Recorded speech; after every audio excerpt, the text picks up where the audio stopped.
Hi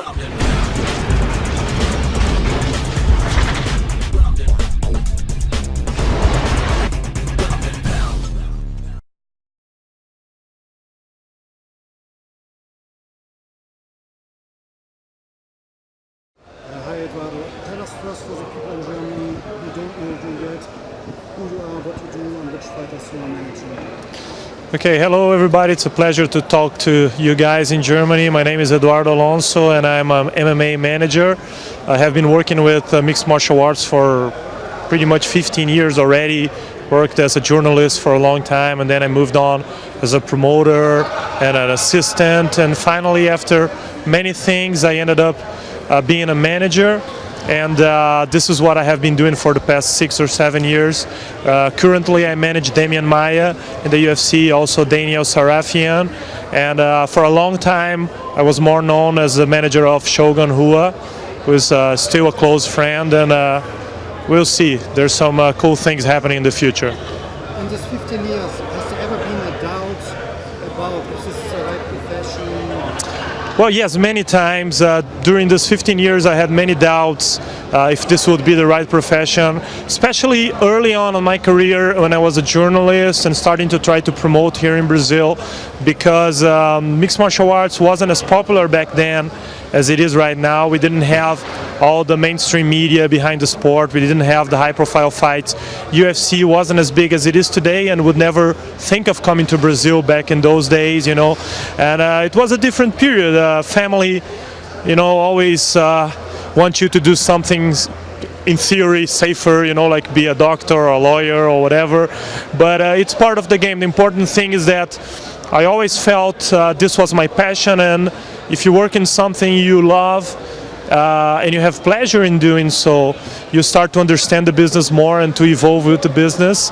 And from the get-go, my thing was always to try to learn all the aspects of mixed martial arts, and this is what I think turned me into a good manager and a different kind of manager, as I always say, because I really get involved with everything from the training to the PR to the contracts and everything else. And this was possible because of all the stages I went through and all the different things I did through my career. As I commonly say, I think the only thing I didn't do through the course of my career was to fight professionally, you know, but I trained, I did some gym fights, and I worked and traveled around the world doing seminars with the Rua brothers back in the day, so I learned a lot. I promoted, I worked for small shows as a matchmaker, as a press assistant, as a journalist. So all this experience I gathered through these years in the times of doubts prepared myself to be a good professional when the money started to come and everybody wanted to be part of this new fashion, let's say, or trend that is mixed martial arts right now. In this 15 years of career, what was the highlight, the standout moment? Well, that's a very good question. I had many highlights. I mean, in different phases you enjoy different things. I remember as a journalist, first time I get to interview Vanderlei Silva was a huge pleasure for me, as back then he wasn't a very accessible guy, and you know, people around him didn't speak English.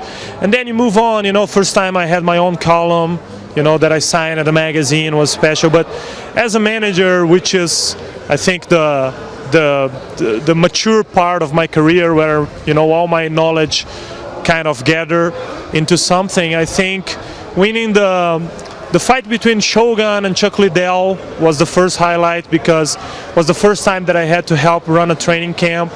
And we were under a lot of pressure, you know. Chuck was the favorite, and Mauricio was coming from a lackluster performance against Coleman and 2 knee surgery. So that was a very satisfying moment. When Shogun won the belt against Machida was also a very satisfying moment. And not trying to be, you know what I mean, like a PR guy, but frankly, this welterweight run from Demian Maia has been one of those moments, because it was another turnaround of my career. I had just recently split ways with Shogun, and a lot of people were questioning, you know, my involvement as a manager, and Demian was coming from also a lackluster performance against Weidman on short notice, and I remember that this was when we changed a bunch of things, like Demian coming to welterweight, my involvement with the training camp big training camp becoming stronger again, and the way we would do the training and change the trainers. And we went to the Dong Hyun Kim fight with a lot of questions and a lot of pressure, you know. So being able to step over that moment and move on with his welterweight run was very special, very rewarding, and it's a work in process, you know. It's an ongoing work. And this Wednesday we have here in Fight Night Maia versus Shields, another important chapter of that, and we hope really a lot that we get to a title shot and finish this run with a belt. Fighting in São Paulo will be really an advantage for Demian Maia, or already it's giving some problem because of sponsors, fans, everybody probably asking for tickets? Yeah, that's a very good question. Fighting in your hometown is always a kind of a tricky, challenging thing, because like you said, there's much more distractions and a lot of people asking for stuff, and a lot of ways that you can, you know, find ways to go away from your goal a little bit.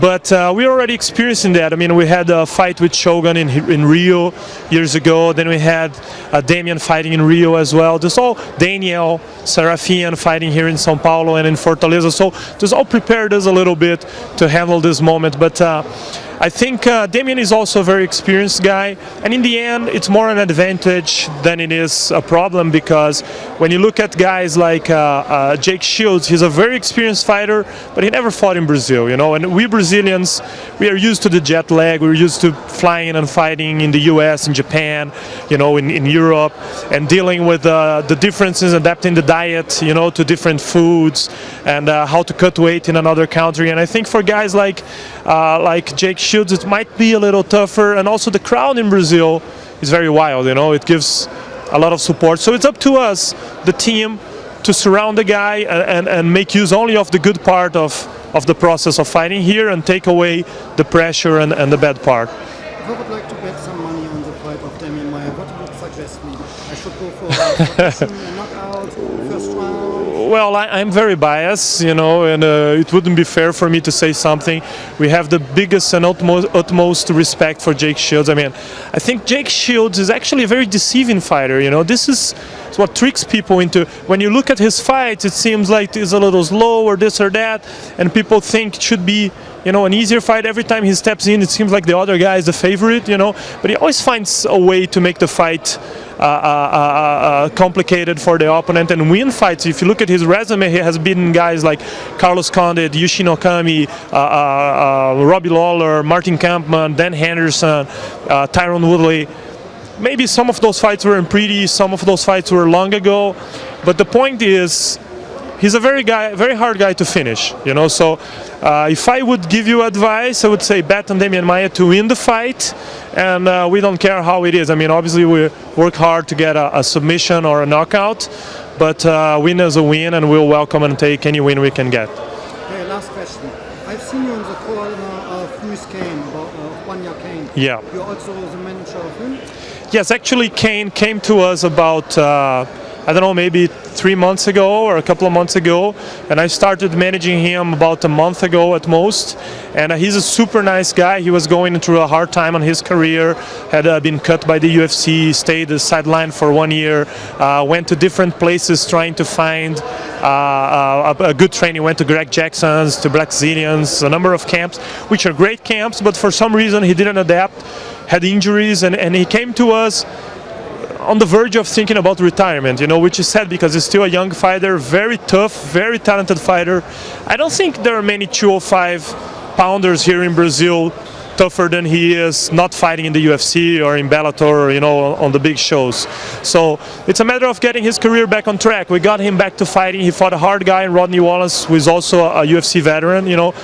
Of course, taking the circumstances apart, but he fought Brian Stan and Phil Davis to a decision, you know, so we got to respect him. And Kane went in there, fought well, got a knockout. So I think it's just a matter of time. If he keeps training and evolving, he should be back fighting in the end of November. I think he will soon be in the UFC again, and that's our project with him. Going a little further, I might add that, frankly, and this is no bullshit, I mean, I really like helping guys who are in a different stage or different phase of their careers. Recently we had our friend Wilson Hayes, who just was cut by Bellator, you know, had reorganized his career, and we helped him to reorganize his career, and he got into the UFC and beat Ivan Menjivar, who was number 10 in the world, you know. So why not the same with Louis Kane, you know? Why not the same with some old friends who are coming back to train with us? It's this is something that I think I'm able to add, you know, and to really help out the fighter in all aspects, from his training camp, you know, to his day-by-day confidence, to the PR, to the media, and it's a process. You got to build a foundation and move on from there, you know. So if people have patience to understand it, and the fighter believes in himself as much as we, the team, believes in him, I mean, it's only a matter of time, and hopefully we'll have Kane back in the UFC very soon. Do you already have details about the November fight? Yes, I cannot go too much into detail, but he will likely be headlining again the second edition of SFT. SFT or STF? SFT, Standout Fight Tournament, yeah. SFT, second edition. They should move to a bigger arena in São Paulo. It should be a surprise. And he'll likely be headlining the show. We're closing the details. I don't know if I could tell you this, but tentative date is 29th of November. So hopefully this will be another good performance, another win, and then maybe we can move on and go to the UFC again. I will be there. Thanks a lot for look forward to seeing you guys, and look forward to being in Germany again. It has been a long time. Last time I've been in there, I think, was with Ninja doing seminars, Murilo Ninja, like 7 years ago or something. But it's a great country. Damian's brother lives in Germany, in Berlin. So we have a lot of respect for Germany and hope to be seeing you guys very soon. Thanks a lot. Thank you.